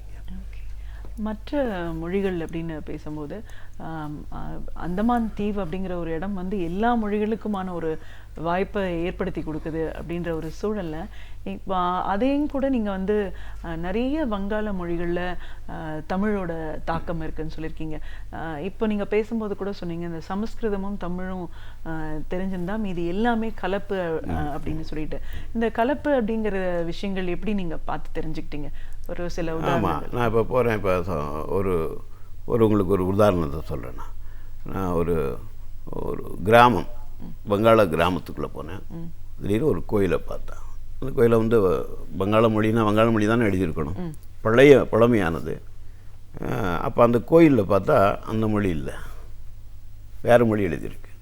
என்னன்னு கேட்டால் அது வந்து இல்லை, இது வந்து இப்போ செஞ்சது. அது உண்மை தான், எங்களுக்கு அந்த இது தெரியும். அந்த வங்காள மொழியை வந்து ஏற்படுத்தினாங்க. அப்போது அதுக்கு முன்னாடி உள்ள மொழி அதில் என்ன இருக்குது அப்படின்னா, அப்புறமா நம்ம வந்து வங்காள மொழி பூராமே பார்த்தோம்னா ஆனா இருக்கா, தமிழில் உள்ள ஆனா மாதிரியே இருக்குது. இது மாதிரி நிறையா ஒரு ஒற்றுமைகள் சில இதுகளில் இருக்குது. ஒன்லி இந்த 4 விதமான கால மாத்திரம்தான், மற்றது எல்லாமே வந்து ரெண்டும் கலப்பார். அது இன்னும் வந்து நான் வந்து அதை ப்ரூஃப் பண்ணுற அளவுக்கு இன்னும் ஆழமாக நான் சிந்தித்து செய்யலை. மற்றபடி இப்போ நான் போனேன்னா இப்போ இந்தியும் எடுத்துக்கோங்களேன், தமிழ் எடுத்துக்கோங்களேன், ஒன்றுமே இல்லை. நம்ம 2 இது போடுறோம், அப்படி ஒன்றை தட்டினோம்னா ஹிந்தி கா வந்துடும். அதையும் பார்த்துக்கிட்டு இருக்கிறேன். இப்போ ஏன் இதை வந்து தமிழ் வந்துட்டு மற்ற இடங்கள்ல இருந்திருக்கும் அப்படிங்கிற ஒரு எண்ணம் எனக்கு எப்போ ஏற்பட்டுச்சு அப்படின்னா, இப்போ நான் இமயமலைக்கு போனேன். பார்த்தா ஹிமாலய எழுதியிருக்கு, எல்லாருமே படிச்சிருக்கோம். திடீர்னு எனக்கு வந்து ஞாபகம் வருது, அந்த வந்து மறைஞ்சிருச்சு. ஒரு ஜூவுக்கு போகும்போது மலைன்னு தெரியுது. மைண்டு உடனே வந்து கேட்குது, ஓ இது நிச்சயமாக மலையாக இருந்திருக்கணும். அதே மாதிரி வந்து ஆந்திராவுக்கு போகும்போது வாராங்கல், வாராங்கல் அப்படின்னு பார்த்தா அது வந்து ஓராங்கல் அப்படின்னு நான் கேட்குறேன். ஓராங்கல்லா இது அப்படின்னு, இல்லை ஒரு கல்லுன்னு இருந்துச்சு, அதுதான் இப்படி மாறினுச்சு அப்படின்னு. அதே மாதிரி கேரளாவுக்கு போகும்போது கேலிக்கட்டுன்னு கேலிக்கட், நான் கோழிக்கூடு. பெங்களூர் போனால் என்ன பெங்களூர், அது வெண்கல்லூர். ஸோ இதெல்லாம் முதல்ல இருக்கா அப்படின்னு தெரியணும். எனக்கு தெரிஞ்ச உடனே பட்டு நான் வந்து பார்த்துருவேன். ஆமாம் இருக்குது. இதை நான் புதுசாக கண்டுபிடிக்கலை, முதல்ல இருக்கிறது அது. இப்போ இப்படியெல்லாம் பார்த்துக்கிட்டு போது எனக்கும் புதுசாக சிலது தெரியுது. நேபாளுக்கு போகும்போது காட்மண்டு, காட்டுனா கட்டை, வங்காளத்தில் காட்டுனா மரம், நம்ம கட்டைன்னு சொல்கிறோம். இது மாதிரியாக பல இதுகள் என்னையும் வந்து நம்ம இதுலாம் உள்ளவங்களாம் ரொம்ப நீங்கள் எப்போ பார்த்தாலும் இது இப்படி பேசுகிறீங்களே அப்படிம்பாங்க. அது எனக்கு தெரியுதுயா, நான் என்ன பண்ணுவேன், அதனால் சொல்கிறேன். இது ஒரு ஜோக்காக கூட இருக்கலாம், இருந்தால் கூட வந்து இந்த தமிழனுடைய தாக்கம் அதுக்குள்ளே கண்டிப்பாக இருக்குது. சில ரொம்ப இதுகளை நான் போய் பார்த்துருக்கேன். அதே மாதிரி என்னை கூட பணி செய்தவர்கள் உராங், அதாவது ராஞ்சி ஸ்டேட்லேருந்து வந்தவங்க. அங்கே வந்துட்டு உராங் மொழியாக கடியா பாஷா, மைத்திலி பாஷா, இப்படி நிறைய பாஷை. அது வந்து தமிழ் இது கிடையாது, ஒரிஜினல் நம்மளுடைய தமிழ் இந்திய மொழி அது. அதில் பார்க்கும்போது உராங் பாஷாக்காரர்கிட்ட கேட்குறேன், என்னப்பா இது உனக்கு என்ன, அந்த தலைக்கு என்ன சொல்லுவேன், கண்ணுக்கு என்ன சொல்லுவேன் அப்படிலாம் கேட்போம்னா, சின்ன பிள்ளைல அப்படி அவங்க இது கைன்னு அப்படிங்கிறான், இது மூக்கு அப்படிங்கிறான். என்ன காரணம் அப்படின்னு சொன்னால், அங்கே இருந்திருக்கு அந்த மொழி, காலப்போக்கில் அது இதாக இருக்குது. இப்போவும் அது பேசுகிறாங்க, எழுத்து மொழிகள் கிடையாது. ஸோ இது வந்து நான் மறுபடியும் வரலாறில் படிக்கும்போது இது கண்டிப்பாக அவங்களும் கண்டுபிடிச்சிருக்காங்க, நான் தான் புதுசாக கண்டுபிடிக்கலை. ஆனால் எனக்கு இப்போ தெரிகிறது என்னென்னா, இந்த வேர் மொழி இதை வந்து பெரிய ஒன்றா தான் நான் வந்து கொண்டு வரணும், பெரிய ஆராய்ச்சி அதெல்லாம் எனக்கு தெரியாது. இலக்கணத்துக்குள்ளே இந்த இலக்கணம் வந்து நல்லபடியாக எல்லாரும் படிக்கணும், மற்ற மொழிக்காரங்களும் தமிழை தெரிஞ்சுக்கணும் அப்படிங்கிற ஒரு ஆசை இருக்குது. எனக்கு என்ன கண்ணுக்கு பட்டுதோ அதை நான் வந்து எழுதி வைக்கணும் அப்படிங்கிற ஒரு மனசுக்குள்ளே தோணிடுச்சு. அது என்ன ஆனாலும் பரவாயில்ல அப்படின்னு, அதுதான் காரணம். நிச்சயமா சார். அந்தமான் வாழ் ஒரு தமிழ் அறிஞரா கிட்டத்தட்ட உங்களுடைய முழுமையான காலம் முழுக்க நீங்கள் அந்தமானில் தான் இருந்திருக்கீங்க. இப்போ இங்கே வந்தபோது கூட திருப்பி அங்கே எப்போ போவோன்ற அளவுக்கு ஒரு வளமான ஒரு தீவு அது இருந்திருக்கு. அங்கே இருக்கிற மக்கள் என்ன மொழி பேசியிருக்காங்க, பல மொழிகள் தெரியறதுக்கான ஒரு வாய்ப்புகள் அங்கே எப்படி ஏற்பட்டுச்சு. அடிப்படையில் தமிழ் உங்களுடைய தாய்மொழி அப்படின்னாலும் அதோட தனிச்சிறப்புகள் அப்படின்னு மற்ற மொழிகளோடு நீங்கள் ஒப்பிட்டு பார்த்த விதம், அதன் மேற்கொண்ட ஆய்வுகள், இது ஒவ்வொருத்தையும் நீங்கள் எப்படி இதை ஒரு படைப்பாக கொண்டு வரதுக்கு உங்களை தயார்படுத்திக்கிட்டீங்கன்னு பல விஷயங்களை அனுபவங்களை எங்களோட நீங்கள் பகிர்ந்ததுக்கு நன்றி. ரொம்ப நன்றி. நாள்தோறும் பல புதிய தகவல்களை நம்முடன் பகிர்ந்து கொள்ளும் பேராசிரியர் சுபவீர பாண்டியன் அவர்கள் இன்று என்ன தகவலை நம்முன் வைக்கப் போகிறார் என்பதை பார்க்கலாம். நாம் வீடியோலை வா நிகழ்ச்சியின் அடுத்த பகுதியாக வரவிருப்பது ஒன்றே சொல் நன்றே சொல்.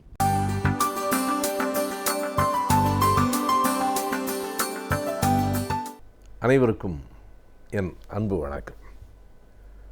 மார்ச் 6ஆம் நாளை தமிழ் உணர்வாளர்கள், திராவிட இயக்க பற்றாளர்கள் ஒரு நாளும் மறக்க முடியாது. பேரறிஞர் அண்ணா அவர்கள் தமிழகத்தின் முதலமைச்சராக பொறுப்பேற்ற நாள் 1967 மார்ச் 6 தான். ஒரு பெரிய வெற்றி, எதிர்பாராத வெற்றிக்கு பிறகு அறிஞர் அண்ணா அவர்கள் தமிழகத்தின் முதலமைச்சராக அன்று பொறுப்பேற்றார். 51 ஆண்டுகள் நிறைவடைகின்றன. இது திராவிட கட்சிகளினுடைய ஆட்சி 51 ஆண்டுகள் நடைபெற்றதாக கணக்கு சொன்னால் அந்த கணக்கு தவறானது. திமுக கழகம் ஆட்சிக்கு வந்து 51 ஆண்டுகள் முடிவடைகின்றன என்று சொன்னால் அது சரியான கணக்கு. காரணம், இடையில் இருந்த எல்லா ஆட்சியும் திராவிட கட்சிகளின் ஆட்சி என்று சொல்ல முடியாது. பெயரில் திராவிடம் இருக்கிற காரணத்தினாலேயே அது திராவிட இயக்கத்தினுடைய கட்சியாக ஆகிவிடாது. திமுகவினுடைய ஆட்சி காலம் 22 ஆண்டுகள் என்றால் அந்த 22 ஆண்டுகள் தான் திராவிட இயக்கத்தின் ஆட்சி தமிழகத்திலே கடந்த 51 ஆண்டுகளில் நடைபெற்றிருக்கிறது. அந்த ஆட்சியினுடைய முதல் நாள் 67 மார்ச் 6 அன்றைக்கு தமிழகத்தினுடைய கொண்டாட்டம், தமிழகத்தினுடைய மகிழ்ச்சியை எண்ணி பார்ப்பது என்பதே ஒரு பெரிய வியப்பான செய்தி. யாருமே திமுக கழகம் ஆட்சிக்கு வந்துவிடும் என்று தேர்தல் முடிவு அறிவிக்கப்படுகிற வரையில் உறுதியாக நம்பவில்லை, திமுக கழகத்தினுடைய தலைவர்கள் உட்பட. 1957 தான் முதலாக திமுக கழகம் தேர்தலில் போட்டியிட்டது. முதல் தேர்தலிலேயே 15 இடங்களில் வெற்றி பெற்றது. 5 ஆண்டுகளுக்கு பிறகு 62 தேர்தல் நடந்தபோது அந்த 15 இடங்களையும் குறிவைத்து யாரும் வெற்றி பெற்று விடாமல் பார்க்கிற முயற்சிகள் நடந்தன. அதில் வெற்றியும் கிடைத்தது, ஒரே ஒரு இடத்தை தவிர. 15 இடங்களில் 14 இடங்கள், எந்த 15 இடங்களில் திமுக கழகம் 57 வெற்றி பெற்றதோ அவற்றுள் 14 இடங்களில் தோல்வி அடைந்தது. ஒரே ஒரு தலைவராக கலைஞர் அவர்கள் மட்டும் மறுபடியும் 57 குளித்தலையிலும் 62 தஞ்சாவூரிலும் வெற்றி பெற்று சட்டமன்ற உறுப்பினராக வந்தார். ஆனால் என்ன வியப்பென்றால் 57 15 பேராக இருந்தவர்கள் 62 50 பேராக கூடினார்கள். எனவே 67 இந்த 50 எண்ணிக்கையில் இன்னமும் கூடும் என்று எதிர்பார்த்தவர்கள் உண்டே தவிர அது 134 என்கிற எண்ணிக்கையை தொடும் என்று யாரும் எதிர்பார்க்கவில்லை. அறிஞர் அண்ணா அவர்களே முடிவுகள் வர வர இது நமக்கு கைகளில் ஆட்சி வந்துவிடுமோ, நாம் ஒழுங்காக அதை நிர்வகிக்க வேண்டுமே என்கிற கவலையை எனக்கு கொண்டு வந்து விட்டது என்று சொன்னார். வெற்றியை பார்த்து கவலைப்பட்ட மனிதர் அறிஞர் அண்ணா தான். வெற்றியை பார்த்து ஒரு மகிழ்ச்சியின் எல்லையில் துள்ளி நிற்காமல் இத்தனை பெரிய பொறுப்பை மக்கள் நம்மிடத்திலே கொடுக்கிறார்களே என்கிற கவலையோடும் பொறுப்புணர்ச்சியோடும் அண்ணா அவர்கள் அன்றைக்கு பதவியினை ஏற்றுக்கொண்டார். எனவே 134 இடங்கள் இன்றைக்கு இருப்பதைப் போல தேர்தல் முடிவுகள், அந்த வாக்குச்சீட்டுகள் எண்ணப்பட்ட 1 மணி நேரத்திற்குள் ஏறத்தாழ முடிவுகள் இன்றைக்கு தெரிந்து விடுகின்றனவே. அப்படி இல்லை. அன்றைக்கு ஒவ்வொரு இடம் 5 இடம் 8 இடம் இப்படித்தான் முடிவுகள் சொல்லிக்கொண்டே வருவார்கள். ஏறத்தாழ ஒரு நாள் முழுவதும் யார் வெற்றி பெறுவார்கள் என்று சொல்ல முடியாத தவிப்பு நீடிக்கும்.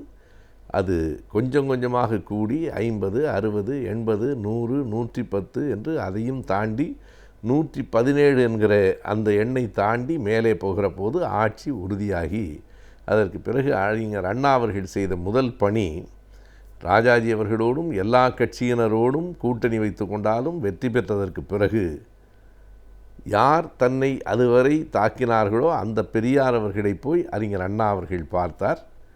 யார் தன்னை தாக்கினாரோ அவரை பார்க்கவில்லை, யார் தன்னை வளர்த்தாரோ அவரை போய் பார்த்தார் என்று சொல்ல வேண்டும். யாரால் நாம் இந்த ஆட்சியில் அமரப்போகிறோம் என்று அண்ணா கருதினாரோ, யார் நம்முடைய அத்தனை வளர்ச்சிக்கும் அறிவுக்கும் அடிப்படையாக இருந்தவர் என்று கருதினாரோ அந்த தந்தை பெரியார் அவர்களை அறிஞர் அண்ணா அவர்கள் போய் திருச்சியிலே சந்தித்து விட்டு வந்துதான் இந்த பொறுப்பை ஏற்றுக்கொண்டார். பொறுப்பை ஏற்றுக்கொண்டதற்கு பிறகும் தாங்கள் பெரியாரின் பிள்ளைகள்தான் என்பதை மெய்ப்பிக்கும் வகையில் அவர் கொண்டு வந்த தீர்மானங்கள் அமைந்திருந்தன. ஒன்று, தமிழ்நாட்டுக்கு தமிழ்நாடு என்று அண்ணாதான் பெயர் சூட்டினார். சுயமரியாதை திருமணத்தை அண்ணாதான் சட்டமாக்கினார். மும்மொழி கொள்கையை விரட்டி அடித்துவிட்டு இருமொழி கொள்கையை அண்ணாதான் கொண்டு வந்தார். இந்த மூன்றும் பெரியாரின் வழிவந்த செயல்பாடுகள் தான். இவற்றுள் நமக்கு ஒரு சின்ன ஐயம் வரக்கூடும். இருமொழி கொள்கை என்பது ஐயாவின் கொள்கை தான். 37-38 இந்திய எதிர்த்து பெரியார் போராடி இருக்கிறார், அது சரி. சுயமரியாதை திருமணத்தை அறிஞர் அண்ணா அவர்கள் சட்டமாக்கினாரே, அது முழுக்க முழுக்க பெரியாரின் கொள்கை தான், அதில் மாற்று கருத்து கிடையாது. ஆனால் தமிழ்நாட்டிற்கு தமிழ்நாடு என்று பெயர் வைத்தது எப்படி பெரியாரை பின்பற்றியதாக ஆகும் என்று சிலர் கருதலாம். அதுவும் பெரியார் வழிதான். 1956 தான் இந்தியா மொழிவாரி மாநிலங்களாக பிரிக்கப்பட்டது. 56 நவம்பர் 1க்கு பிறகுதான் மொழிவாரி மாநிலங்கள் நடைமுறைக்கு வந்தன. ஆனால் அதற்கு முன்பாக ஆந்திரா மட்டும் 53 பிரிந்து போய்விட்டது. 55 அக்டோபர் மாதத்திலேயே தந்தை பெரியார் அவர்கள் தன்னுடைய ஏட்டிலே எழுதினார், இவர்களும் பிரிந்து போய் கன்னடர்களும் மலையாளிகளும் பிரிந்து போய்விட்டால் தேவலை என்று இருக்கிறது. அதற்கு பிறகாவது இந்த மெட்ராஸ் ஸ்டேட், சென்னை ராஜ்யம் என்கிற பெயரை மாற்றி தொலைத்துவிட்டு தமிழ்நாடு என்று பெயர் வைக்க வேண்டும் என்று நான் விரும்புகிறேன். மெட்ராஸ் ஸ்டேட் என்பதை மற்றவர்கள் சகித்து கொள்ளுகிறார்களோ என்னவோ, என்னால் அந்த பெயரை சகித்து கொள்ள முடியவில்லை என்று பெரியார் 1955 எழுதினார். இது ஒரு மறைக்கப்பட்ட செய்தி. மற்றவர்களெல்லாம் தமிழ்நாட்டுக்கு போராடினார்கள் என்பது உண்மைதான். ஆனால் திராவிட நாடு கேட்ட தந்தை பெரியார் அவர்கள்தான் இந்த தேசத்திற்கு தமிழ்நாடு என்று பெயர் வைக்க வேண்டும் என்கிற தீர்மானத்தை முதலாக 55 முன்மொழிந்தார். அது எப்போது என்றால், தமிழ்நாடு என்று பெயர் சூட்ட வேண்டும் என்று தியாகி சங்கரலிங்கனார் அவர்கள் உண்ணா நோன்பிருந்து உயிர் துறந்தாரே, அந்த நிகழ்ச்சிக்கு முன்பாக அதையும் குறித்து கொள்ள வேண்டும். அந்த உண்ணா நோன்புக்கு முன்பாகவே தன்னுடைய விடுதலை ஏட்டில் கட்டம் கட்டி பெரியார் அவர்கள் இதற்கு தமிழ்நாடு என்று பெயர் சூட்ட வேண்டும் என்று கூறினார். எனவே அதுவும் பெரியாரின் பாதையிலே வந்த ஒன்றுதான். எனவே அண்ணா அவர்கள் தொடக்கி வைத்த அந்த பெரியார் கொள்கைகளை நடைமுறைப்படுத்துவது என்கிற நிலையை தலைவர் கலைஞர் அவர்களும் ஆட்சிக்கு வந்ததற்கு பிறகு தொடர்ந்தார். அதிலே குறிப்பாக நாம் 2 சொல்லலாம். அண்ணாவின் ஆட்சியில் குறிப்பிடத்தக்கவை 3 என்றால், கலைஞர் ஆட்சியிலே பெரியார் வழியில் குறிப்பிடத்தக்கவை 2. ஒன்று, அனைத்து சாதியினரும் அர்ச்சகராக வேண்டும் என்கிற ஐயா பெரியார் அவர்களின் வேட்கையை கலைஞர்தான் சட்டமாக ஆக்குவதற்கு முயன்றார். அதைப்போல 1929ஆம் ஆண்டு பிப்ரவரி 17, 18 நாட்களில் செங்கல்பட்டில் நடைபெற்ற முதல் சுயமரியாதை மாநாட்டில் பெண்களுக்கான சொத்துரிமை வேண்டும் என்கிற தீர்மானம் நிறைவேற்றப்பட்டது. அந்த தீர்மானத்தை 60 ஆண்டுகளுக்கு பிறகு தலைவர் கலைஞர் அவர்கள்தான் 1989இல் சட்ட வடிவமாக கொண்டு வந்தார். எனவே இந்த ஆட்சி தொடங்கியதிலிருந்து சமூகத்திற்கு தேவையான இந்த செயல்பாடுகளை சட்டங்களாக அறிஞர் அண்ணா அவர்களும் தலைவர் கலைஞர் அவர்களும் ஆக்கியிருக்கிறார்கள். ஆகையினால் இந்த மார்ச் 6 என்பது ஒரு மிகப்பெரிய வரலாற்று முதன்மை வாய்ந்த நாள் என்று நாம் சொல்லலாம். திமுக கழகம் என்று ஒரு கட்சி தொடங்குகிற போது 49இல் அது ஒரு எழுச்சியோடு தொடங்கிற்று என்றாலும் ஆட்சிக்கு வரும் என்று யாரும் கருதவில்லை. அந்த கட்சி தொடங்கப்பட்ட 18வது ஆண்டில் ஆட்சிக்கு வந்தது. ஆட்சிக்கு வந்து அண்ணா முதலமைச்சராக பொறுப்பேற்ற அந்த நாள் என்றைக்கும் தமிழக வரலாற்றில் நின்று நிலைத்திருக்கும். அது மார்ச் 6.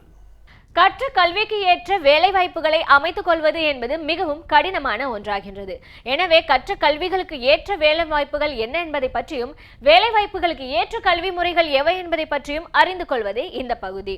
நாம் விடியலை வாழ நிகழ்ச்சியின் அடுத்த பகுதியாக வரவிருப்பது ஆலோசனை நேரம்.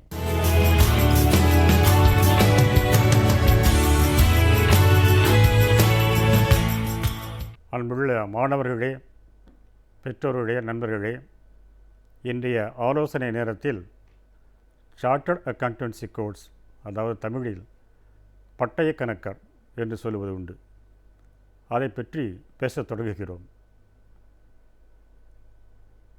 பல பேர் +2 முடித்தவுடன் கிராஜுவேஷன் BA, BSc, BCom படிக்கிறார்கள்.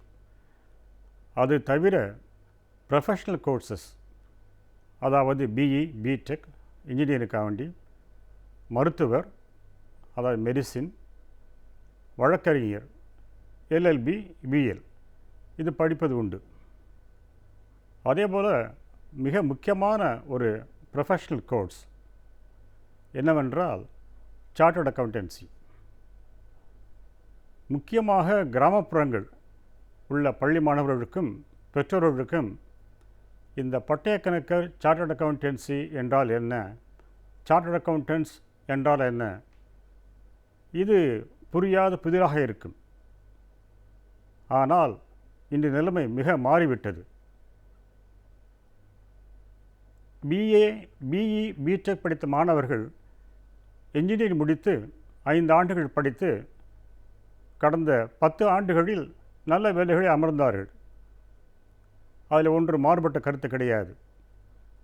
ஆனால் அது பொருளாதார நிலைமைக்கு ஏற்ப அவர்களது சம்பளமோ வேலைவாய்ப்புகளோ கூடும் அல்லது குறையும்.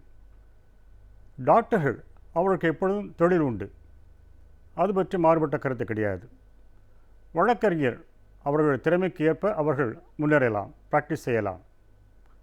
ஆனால் சார்ட்டர்ட் அக்கவுண்டன்சி என்பது 5 கேள்விகள் உங்களுக்கு நான் முன்வைக்கிறேன்.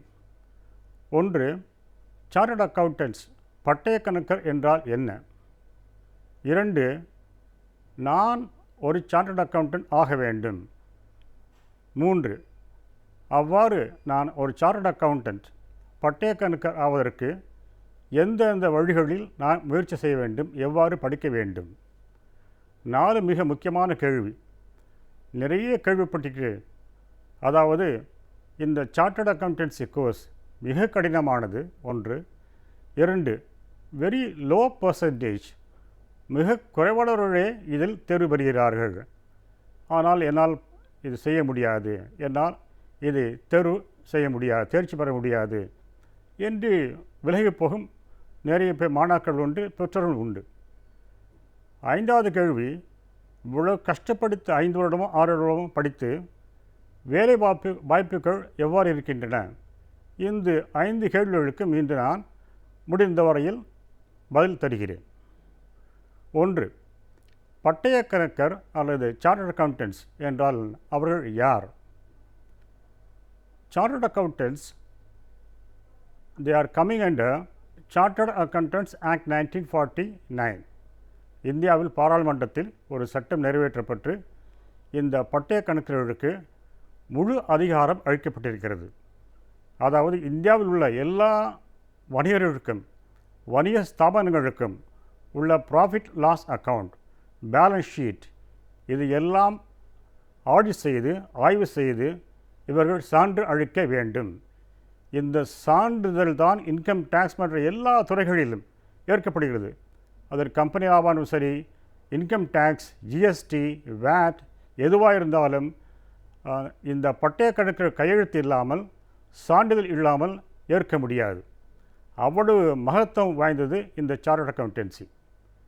2, இந்த சிஏ கோர்ஸை யார் படிக்க முடியும்? இப்பொழுது நான் கூறப்போகும் பதில் உங்களுக்கு மிக வியப்பாக இருக்கும். 1, யாரும் படிக்கலாம். +2 முடித்த எந்த மாணாக்கரும் எந்த ஸ்ட்ரீமில் அவர் படித்தாலும், அதாவது நாம் சொல்கிறோம் first group, second group, third group என்று சொல்கிறோம். அதாவது கணிதத்துறை, தாவரவியல் துறை, வணிகத்துறை, அப்புறம் ஐடி துறை இவ்வாறு இருக்கின்றன.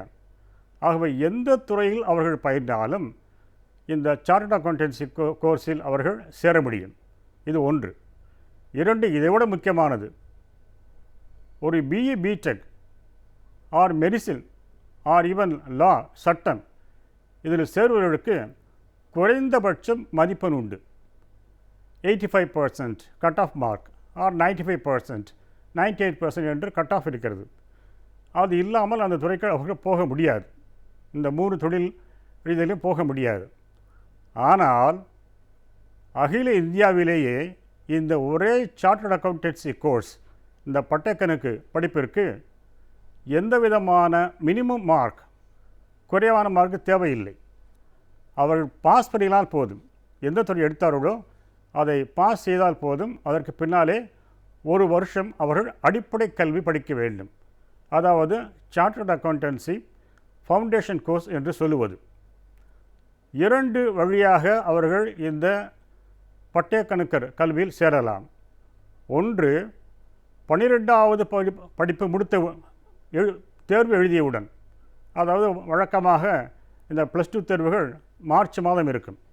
ஆக மார்ச் மாதம் அந்த தேர்வுகள் முடிந்தவுடனே உடனேயாக அவர்கள் பதிவு செய்ய முடியும். அதற்கு வருடத்தில் 2 நாட்கள் கட் ஆஃப் டேட் உண்டு. 1 30th ஜூன். ஆக மார்ச் மாதம் தேர்வு எழுதி உடனே பதிவு செய்தால் அவர் 30th ஜூன் அதற்கு முன்னால் பதிவு செய்தவர் ஆவார்கள். அடுத்த முறை அது தவறிவிட்டால் பல காரணங்களுக்காக பிறகு அந்த ஜூன் மாதம் கடந்து டிசம்பர் வரை, 30th டிசம்பர் வரை அவர்கள் பதிவு செய்யலாம். இவ்வாறு பதிவு செய்தால் வருடத்தில் 2 முறை அவர்கள் தேர்வு எழுத முடியும். அதாவது இந்த ஃபவுண்டேஷன் எக்ஸாமினேஷன் எழுத முடியும். உதாரணமாக மார்ச் மாதம், ஏப்ரல் மாதம் பதிவு செய்தவர்கள் 4-5 மாதங்களுக்கு கல்வி கயின்று, இந்த ஃபவுண்டேஷன் கோர்ஸ் கல்வி கயின்று பயின்று 6 மாதம் 7 மாதங்கள் கழித்து அதே வருடம் நவம்பர் மாதம் அவர்கள் தேர்வு எழுத முடியும். ஒருவேளை அவர்களுக்கு நம்பிக்கை இல்லை, தயார் நிலை சரியில்லை என்றால் அந்த வருடம் நவம்பர் கழித்து அடுத்த ஆண்டு மே மாதம் எழுத முடியும். ஆகவே ஒவ்வொரு வருடமும் நவம்பர் மாதமும் மே மாதமும் தேர்வுக்குள்ள நாட்கள். ஆகவே அவர்களது ப்ரிப்பேர்ட்னஸ் எவ்வளவு தயார் நிலையில் இருக்கிறார்களோ அதற்கேற்ப அந்த மாதங்களில் அவர்கள் பரீட்சை எழுத முடியும். இது ஒரு வழி சேருவதற்கு. இரண்டாவது வழி கிராஜுவேஷன். எவ்வாறு +2வில் எந்த ஸ்ட்ரீம் மாணாக்கர்களும் சிஏ கோர்ஸில் பதிவு செய்யலாமோ, அதாவது இந்த ஃபவுண்டேஷன் கோர்ஸ், அது அல்லாது graduates BA, BSc, BCom, BBA எந்த மாணாக்கர்களும் படித்தவர்கள் அவர்கள் அந்த கிராஜுவேஷன் பண்ணும் பொழுது 3வது வருடத்தில், அதாவது இந்த லாஸ்ட் இயர் 3rd இயர் படிக்கும் பொழுது அவர்கள் பரீட்சைக்கு முன்னாலே, தேர்வுக்கு முன்னாலே அவர்கள் பதிவு செய்து கொள்ளலாம். அந்த மாணாக்கர்கள், அதாவது கிராஜுவேட்ஸ், அந்த பட்டதாரி மாணவர்களுக்கு இந்த ஃபவுண்டேஷன் கோர்ஸிலிருந்து விலக்கு அளிக்கப்படுகிறது. அதற்கு 2 முகாந்திரங்கள். என்ன முகாந்திரங்கள்? அது பிகாம் ஸ்டூடெண்ட்ஸிற்கு பிகாம் அல்லது எனி போஸ்ட் கிராஜுவேட் அவர்கள் 55 விழுக்காடுகள் வாங்கினால் போதும். மற்ற மாணவர்கள் பிஏ, பிஎஸ்சி எதுவாக இருந்தாலும் 60 விழுக்காடுகள் வாங்கலாம். அந்த 60 விழுக்காடு வாங்கினால் அவர்கள் சேர முடியும். ஆகவே மறுபடியும் சொல்கிறேன், சிஏ கோர்ஸில் சேர வேண்டுமானால் +2 முடித்து எந்த மாணாக்கர்களும் எந்த ஸ்ட்ரீமாக இருந்தாலும் மினிமம் மார்க் தேவை கிடையாது. ஏப்ரல் மாதம் மார்ச் மாதத்துக்கு பதிவு செய்தால் நவம்பர் மாதம் தேர்வு எழுதலாம். அதே போன்று பட்டதாரிகள் இந்த லாஸ்ட் இயர் 3rd இயர் படிக்கும் பொழுது அவர்கள் பதிவு செய்தால் அந்த பதிவு முடிந்தவுடன் அவர்கள் பரீட்சை தேறியவுடன் அவர்களும் இன்டர்மீடியட் என்ற கோர்ஸு சேரலாம். இந்த பட்டய கணக்கு படிப்பு மொத்தம் 3 நிலைகள் உள்ளது. முதல் நிலை நான் ஏற்கனவே கூறியவாறு அடிப்படை கல்வி, அதாவது சிஏ ஃபவுண்டேஷன் கோர்ஸ். இரண்டாவது இன்டர்மீடியட், அதாவது இடைநிலை கல்வி, சிஏ இடைநிலை கல்வி. மூன்றாவது இறுதி நிலை கல்வி. ஆக இந்த 3 அடிப்படை, நடுநிலை, அடுத்தது இறுதி நிலை. இது மாத்திரம் கிடையாது, இது தியரிட்டிக்கல் எஜுகேஷன், அதாவது கோட்பாட்டு கல்வி. வேறு எந்த துறையிலும் இல்லாத மிக முக்கியமான அம்சம் என்னவென்றால் இந்த சிஏ கோர்ஸில் ப்ராக்டிக்கல் ட்ரைனிங், செய்முறை பயிற்சி வேறு எங்கேயுமே கிடையாது. உதாரணமாக, அதாவது மற்ற துறைகளை நான் குறைபாடு சொல்லவில்லை, ஆனால் சிஏ கோர்ஸ்க்கு என்ன இருக்கிறதோ அதை நான் உங்களுடன் பகிர்ந்து கொள்கிறேன். இந்த செய்முறை பயிற்சியில் எந்த மாணாக்கரும் இன்டர்மீடியட் ஒரு குரூப் அவர்கள் தேர்ச்சி பெற்றால் அவர்கள் உடனாக அந்த ஃபைனல் கோர்ஸுக்கு, இந்த இறுதிநிலை கல்விக்கு பதிவு செய்து கொள்ளலாம். அந்த படிப்பு, இறுதிநிலை படிப்பு படிக்கும் பொழுதே அவர்கள் கட்டாயமாக 3 வருஷம் ஒரு பட்டய கணக்கர், அதாவது ஒரு கம்பெனி, பட்டய கணக்கர் கம்பெனியில் அவர்கள் ஃபேமில் அவர்கள் கட்டாயமாக ஆர்டிக்கல் ட்ரைனிங்காக சேர வேண்டும். அதாவது அவர்கள் கீழ் அவர்கள் வேலை செய்ய வேண்டும். வேலை என்பது ஒன்று செயற்முறை பயிற்சிக்காக அவர்கள் பயிற்சியாளர் என்று கூறப்படுவார்கள். அது முக்கியமாக அவர்களுக்கு இந்த 3 வருடமும் மாதம் ஸ்டைஃபன் கிடைக்கும். ஏறக்குறைய மினிமம் இப்பொழுது 3000 ரூபாய். 3000லேருந்து அப்புறம் அவங்க கம்பெனிகள் எவ்வளோ, சில பேர் 5000 கொடுப்பார்கள், சில பேர் 8000 கொடுப்பார்கள், சில பேர் திறமைக்கு ஏற்ப அவர்கள் எவ்வளவு கொடுக்க முடியுமோ 10,000 15,000 கொடுப்பது உண்டு, 3rd இயர் கொடுப்பது உண்டு. ஆகவே இந்த தியரிட்டிக்கல் எஜுகேஷன் ஒருபுறம் இருந்தாலும், அதாவது இன்டர்மீடியட், ஃபைனல் இருக்கிறது. அதோடு கூட அவர்களுக்கு நல்ல சிறந்த செயற்முறை பயிற்சி கொடுப்பதற்காக ப்ராக்டிக்கல் எஜுகேஷன் இருக்கிறது. அதாவது இந்த 3 விட கட்டாய செயற்முறை பயிற்சி இருக்கிறது. இதோடு கூட இன்னும் 2 செயற்முறை பயிற்சிகள் உண்டு. முதலில் இன்டர்மீடியட் பாஸ் செய்தவுடன் அவர்களுக்கு ஒரு orientation course and information technology என்று ஒரு 4 வாரங்களுக்கு ஒரு பயிற்சி உண்டு. அந்த 4 வாரங்களில் ஆங்கில பயிற்சி, ஆழ்மை பயிற்சி, இன்ஃபர்மேஷன் டெக்னாலஜி, கம்ப்யூட்டர் பயிற்சி இதையெல்லாம் சொல்லிக் கொடுப்பார்கள். இது முடிந்தவுடன் அவர்கள் 3வது வருடம் படிக்கும் பொழுது இது கொஞ்சம் அட்வான்ஸாக இருக்கும். ஆகவே இப்பொழுது இதோடு நான் இந்த சிஏ கோர்ஸை இந்த வாரத்தில் முடித்துக்கொள்கிறேன். அடுத்த வாரம் இதை பற்றி நாம் தொடர்ந்து பேசுவோம்.